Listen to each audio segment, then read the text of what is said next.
Hello दोस्तों, आप सबका स्वागत है हमारे चैनल क्विक नॉलेज में। इसमें आज हम आपको बताएंगे नीट एग्ज़ाम के बारे में। इंटर पास करने के बाद 12th के बाद हम लोगों को ये सोचना पड़ जाता है कि क्या करें। जो लोग डॉक्टर बनना चाहते हैं उसमें डॉक्टर बनने के लिए कैसे क्या करें, कैसे अपना टेस्ट क्वालिफाई करें, क्या इसकी क्राइटेरिया है। नीट का फुल फॉर्म है नेशनल एलिजिबिलिटी एग्ज़ाम टेस्ट। इसको कंडक्ट कराती है NTA। नीट इसको कंडक्ट कराती है NTA, national testing agency conduct कराती है नीट के एग्ज़ाम को। 479 मेडिकल कॉलेज में एडमिशन के लिए आयोजित किया जाता है। नीट एग्ज़ाम की ज़रूरत क्यों पड़ी? क्योंकि 90 एग्ज़ाम हुआ करते थे, 90 लगभग एग्ज़ाम हुआ करते थे, जैसे AIPMT, CBSE, central board secondary education द्वारा कराया जाता था ये एग्ज़ाम। दोस्तों, हर एग्ज़ाम में स्टूडेंट को अलग अलग जाना पड़ता था। हर एक स्टूडेंट को कम से कम 7-8 एग्ज़ाम देने पड़ते थे और इसे फाइनेंशियल लॉस ज़्यादा होता था, टाइम भी बर्बाद होता था। इसलिए सब चीज़ों को हटा करके नीट एग्ज़ाम लाया गया।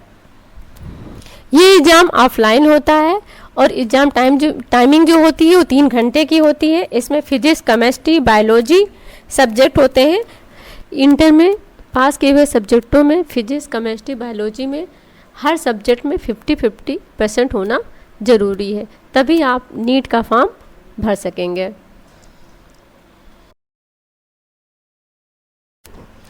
तो हम बात करेंगे इसके क्राइटेरिया के बारे में कि इसकी क्या क्या क्राइटेरिया हैं इसमें क्वालिफाई करने के लिए।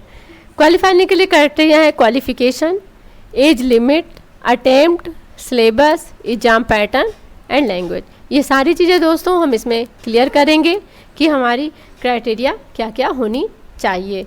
आपको किसी भी मेडिकल में जाना है, MBBS, BDS, MS, MD, कोई भी इसमें कोर्स में जाना है तो आपको सारी क्राइटेरिया हम क्लियर करेंगे कि कैसे आप मेडिकल में अपना प्रवेश ले सकें और किस तरीके से आप अपना भविष्य सुधार सकें। देखो दोस्तों, जब हमें सब पता होता है कि हमें क्या क्या करना है तो हम भटकते नहीं हैं।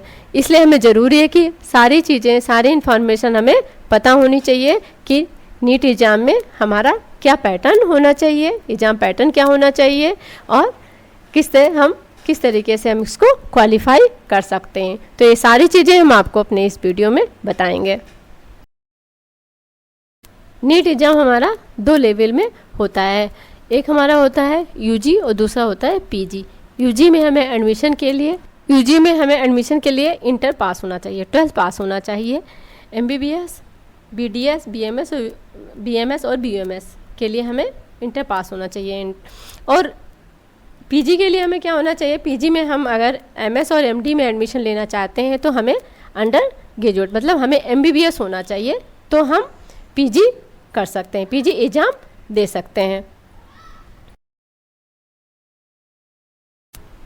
इसमें एज लिमिट हम बताएंगे। एज लिमिट जो है इसकी वो 17 से 25 एज लिमिट है जनरल कैटेगरी के लिए। और SC, ST, OBC के लिए 5 इयर्स रिलैक्सेशन टाइम है। टाइम पीरियड जो है इनका 5 ईयर इनको और मिल जाता है, 5 साल इनको और मिल जाता है। सभी लोगों के लिए अटेम्प्ट जो है 3 टाइम्स है। जो सिलेबस है वो 12 पास। अगर आपने 12th में अच्छे से क्लियर किया है, आप 12th में फिजिक्स, केमिस्ट्री, बायोलॉजी, बायोटेक्नोलॉजी, इस सभी सब्जेक्टों में आपने अच्छे से क्लियर कर रखा है, आपका बेसिक क्लियर है, तो आपका 80% जो होता है वो एग्ज़ाम में उसके क्वेश्चंस पूछे जाते हैं। बाकी दोस्तों 20% जो होता है वो आपका थोड़ा जनरल नॉलेज के बेस पे होता है और थोड़ा सा BSc के पैटर्न पे एग्ज़ाम में क्वेश्चंस आते हैं। जो भी क्वेश्चंस के पैटर्न होंगे वो टोटल आपके इंटर के सिलेबस के अकॉर्डिंग ही रहते हैं। इसलिए अगर आपने इंटर को अच्छे से पढ़ लिया, इंटर में अच्छे से सब्जेक्ट को आपने लर्न कर लिया है, आपने उसके बेसिक को समझ लिया है, आपने उसके कंसेप्ट को समझ लिया है, तो आपको एग्ज़ाम में कोई भी प्रॉब्लम नहीं पड़ेगी। दोस्तों पढ़ने का तरीका क्या होता है कि अगर हम पहली लाइन पढ़ रहे हैं तो पहली लाइन में जो पहला वर्ड है, हमारा कंसंट्रेशन ऐसा होना चाहिए कि पहली लाइन का पहला वर्ड ही हमें उस समय दिखाई देना चाहिए, बाकी दूसरे वर्ड हमें दिखाई ना देने चाहिए। तो हम जब कंसंट्रेट होकर के इसकी तैयारी करते हैं तो हमारा एग्जाम जो होता है वो ज़रूर क्लियर हो जाता है। नीट का जब हम पेपर दे रहे होते हैं तो लैंग्वेज जो होता है वो एक कॉमन इंग्लिश होता है। इंग्लिश सभी स्टेट के लिए होता है, बाकी हर स्टेट की उसकी अलग मातृभाषा होती है। जैसे आप गुजरात स्टेट के हैं तो गुजराती हो जाएगी, आसाम के हैं तो आसामी हो जाएगी।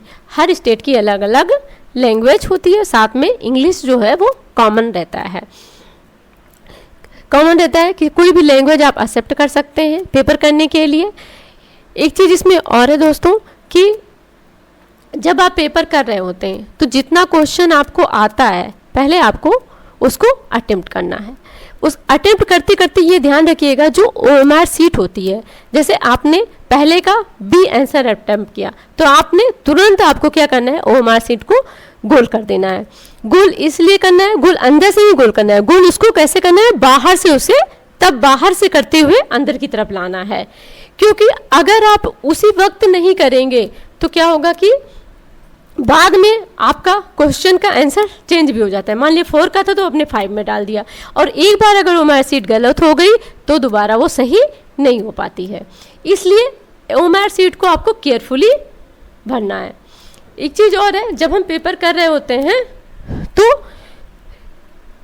क्वेश्चन को छोड़ना नहीं हमें, सारे क्वेश्चन को, दूसरी चीज़ है सारे क्वेश्चन को हमको पूरे के पूरे क्वेश्चन को अटेम्प्ट करना है। सारे क्वेश्चन हमें अटेम्प्ट करना है, और ये ध्यान रखना है जो आपको सब्जेक्ट इजी लगता हो। जैसे मान लेते हैं आपको बायोलॉजी इजी लगता है या किसी को केमिस्ट्री इजी लगता है, तो जो सब्जेक्ट इजी लगता हो शुरुआत आप उसी सब्जेक्ट से करिए। बाकी जो टफ सब्जेक्ट लगता है वो उसको आप बाद में अटेम्प्ट करिए। लेकिन जैसे जैसे आप क्वेश्चन को अटेम्प्ट करते जाइए OMR सीट फिल करते जाइए। दूसरी चीज़ है, पेपर होने से 3 मंथ पहले आप प्रिपरेशन करना शुरू कर दीजिए।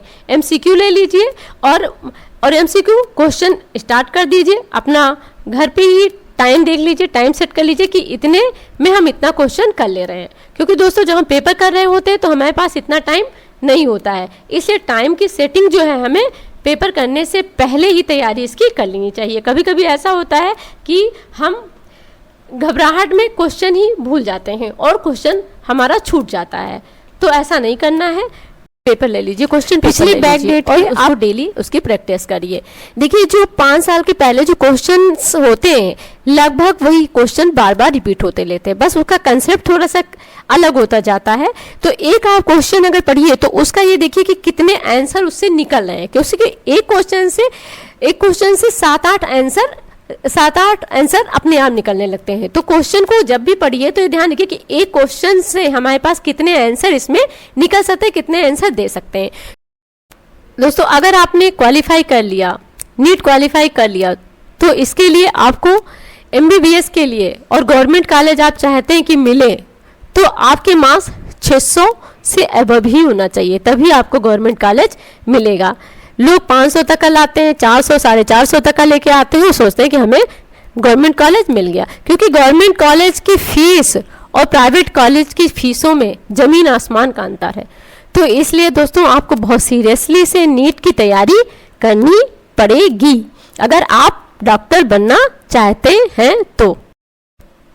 अब चलिए नीट का रिजल्ट भी आ गया, आपके परसेंटेज भी आ गए, आपने क्वालिफाई भी कर लिया, तो इसके लिए आपको काउंसलिंग में बैठना है। उससे पहले आपको काउंसलिंग के लिए रजिस्ट्रेशन कराना पड़ेगा।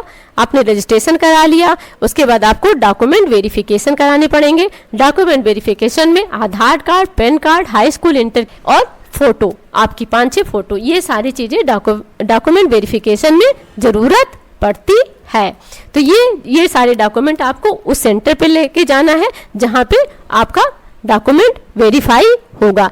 दोस्तों ये डॉक्यूमेंट वेरीफाई जो होते हैं वो हर स्टेट में कई जगह पे अलग अलग सेंटर पड़ते हैं, वहाँ पे आपके पास मैसेज आ जाएगा इसके लिए, और आपको वहाँ पे ले जाके डॉक्यूमेंट वेरीफाई करना है। उसके बाद आपकी काउंसलिंग होगी, काउंसलिंग में रैंकिंग के हिसाब से आपको कॉलेज मिलेगा और उसके बाद आप एडमिशन लीजिए। आपको अगर ये हमारी वीडियो पसंद आई हो तो इसे लाइक करिए, शेयर करिए और सब्सक्राइब कर दीजिए। अगर आप सब्सक्राइब कर लेंगे तो आपके पास मेरे आने वाली नेक्स्ट नीट्स एग्ज़ाम से रिलेटेड जो भी हम वीडियो डालेंगे वो आपको मिलता रहेगा नोटिफिकेशन में। थैंक यू दोस्तों।